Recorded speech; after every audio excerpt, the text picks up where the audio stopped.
Thank you for taking this training with us. My name is Briani, and I'm the Director of Community-Based and our Diversity, Equity, and Inclusion Programming. And I'm Kevin, Program Manager from Community-Based. Thank you for choosing to become a BIG.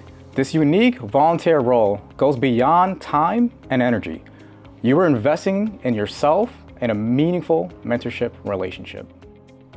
We're committed to creating an inclusive environment where every young person feels seen, supported, celebrated, and each of us brings our unique self to this experience. And this matters. Take a look at the following images and consider the following. What immediate reactions do you have when you see these images? Do any specific memories come up? Are there any specific emotions you feel when looking at these images? When looking at these photos, you're probably having reactions based on your own personal experience. Perhaps they might have to do with your family, culture, ethnicity, religion, and upbringing. You and your little may have different outlooks, opinions, and/or experiences on a number of things that factor into your relationship. Empathizing, understanding, and considering how each of you experience life is helpful to building trust and deepening your relationship. To be human is to have biases. This course examines what bias is and how it can help show up in the match relationship. We'll discuss some tips to address bias and deepen your relationship with your little. Implicit bias is an unconscious attitude or internalized stereotype towards a particular person or group that can affect our perceptions, decisions, and judgments, even if they go against our conscious beliefs. Although the process may sometimes feel uncomfortable and vulnerable, being aware of one's bias can be helpful to both our personal well-being and being a supportive BIG. When volunteers apply to become a BIG, they may have expectations about their future little. Let's hear from some BIGs about their initial thoughts when they were matched.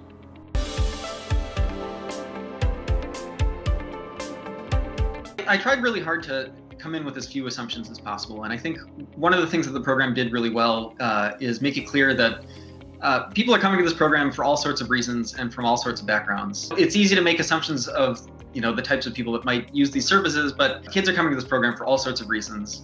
And so I tried to come in with as open a mind as possible and not really assume anything of my little. So before I met my little, I was under the assumption that this was a child or a student coming from, inner city, a broken home, really struggling academically or in their personal life. I don't think I had anything in mind about my little. I just knew it was going to be someone that reminds me of a younger version of me, someone who would have probably, I know I would have enjoyed a mentor, and someone who probably had a lot of questions, and sometimes parents aren't the best people to ask. You want someone who you look up to and you trust, who also is non-judgmental. Assumptions were that my little would probably be from an underserved area, that my little would probably come from a family without a father figure, probably come from a circumstance that wasn't as easy as most people. I had assumed that my little needed my help. I very much failed to assume that they needed my friendship. I failed to assume that they could teach me something.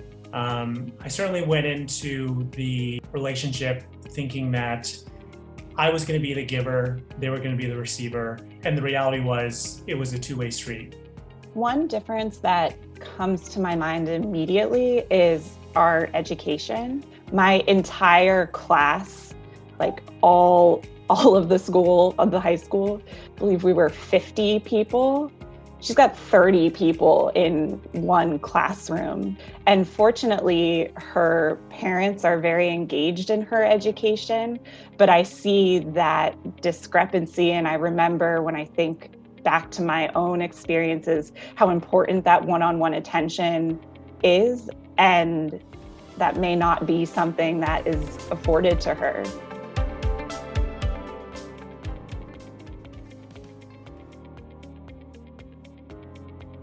Think about some of the biases that BIGs become self-aware.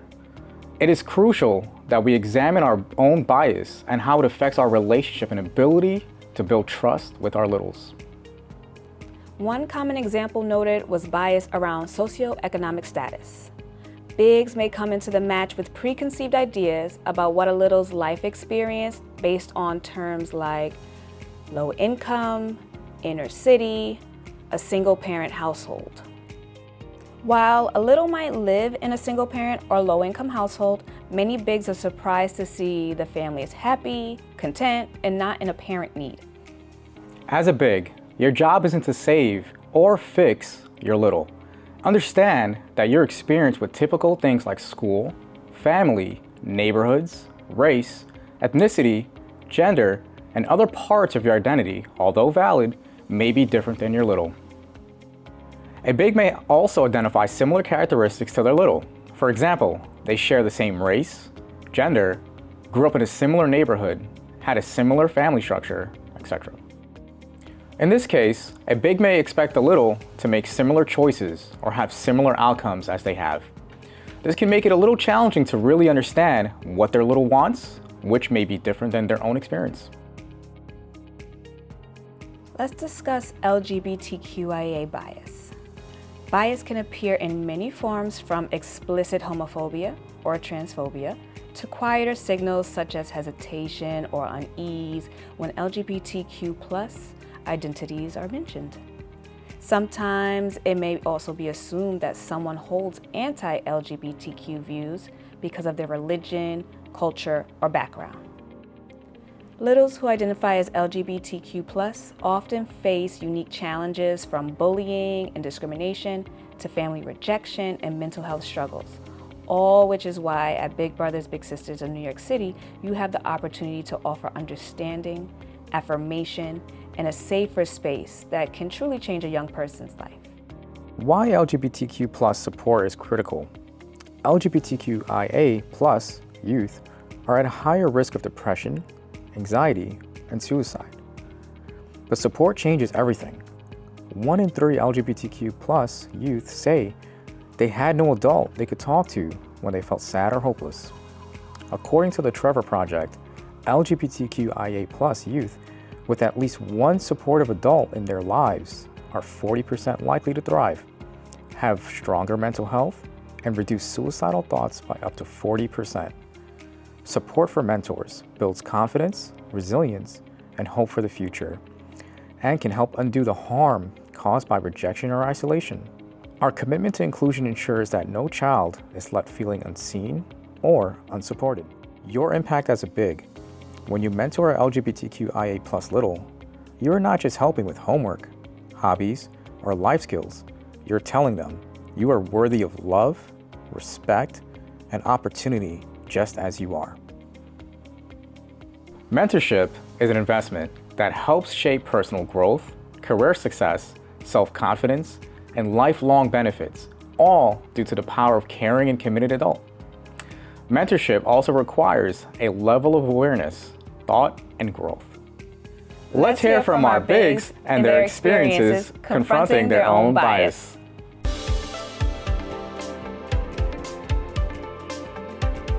Since my little came to the US only about 2 years ago, most of her experience has been within Bangladesh and how she understands women's rights and just the importance of education. Growing up in Bangladesh has really helped to shape that for her.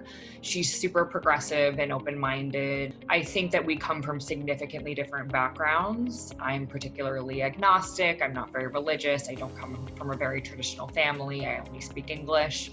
She, on the other hand, is Muslim, much more conservative, and is relatively new to the United States. But I think that the both of us have been able to work so well together because we're both and are open to being vulnerable with one another and really working together as a team. I recognize and I value the similarities that we share, the things that we can both identify with just as human beings. Regardless of how both of us have grown up, you really bring out the best in one another. It's not the big bringing the best out in the little and not vice versa, it's both. It was definitely a trust building year. Kind of like when you make friends, sometimes you just gotta let it happen and not rush it. I just made sure I was there and welcoming when she ever had a question. And I also really utilized my program manager because at first I was concerned and I was like, oh my gosh, she doesn't sound that interested. But sometimes we read too much into these things. You know, this is something that I think Big Brother, Big Sister of New York does really well. They have a ton of resources available to bigs that might be worried about this kind of thing. I had just been matched, and we actually hadn't had our match meeting yet. There was a workshop for college prep. I knew that this was going to be something that was going to come up with my little at some point, and I needed to get my head straight on whether or not college is even a good option. I think that's an area where my own perspective really reflects my privilege, that everyone I knew went to college, and that was something that was just kind of assumed, and I didn't want to come in with that assumption. So, that's just one example of the types of resources that are available, and it's something that I'm really grateful for. I think it is important to, if you commit to this, to really try to make that time for the littles, maintaining that consistent communication, understanding more about her. So there have been some holidays in the past that I don't celebrate that she does. So like having her share about that, really working on building that relationship. Continuing to be that active source of support for my little and pushing my own boundaries every day.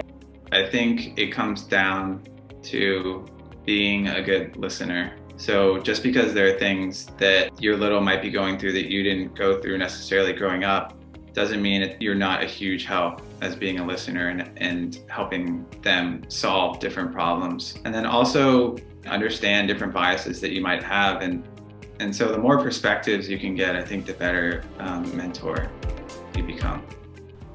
Thank you for taking this training with us. I'm Briani, the Director of Community-Based Programming and our Diversity, Equity, and Inclusion Initiatives.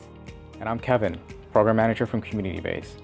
And remember, if you have any questions, don't hesitate to reach out to your program manager.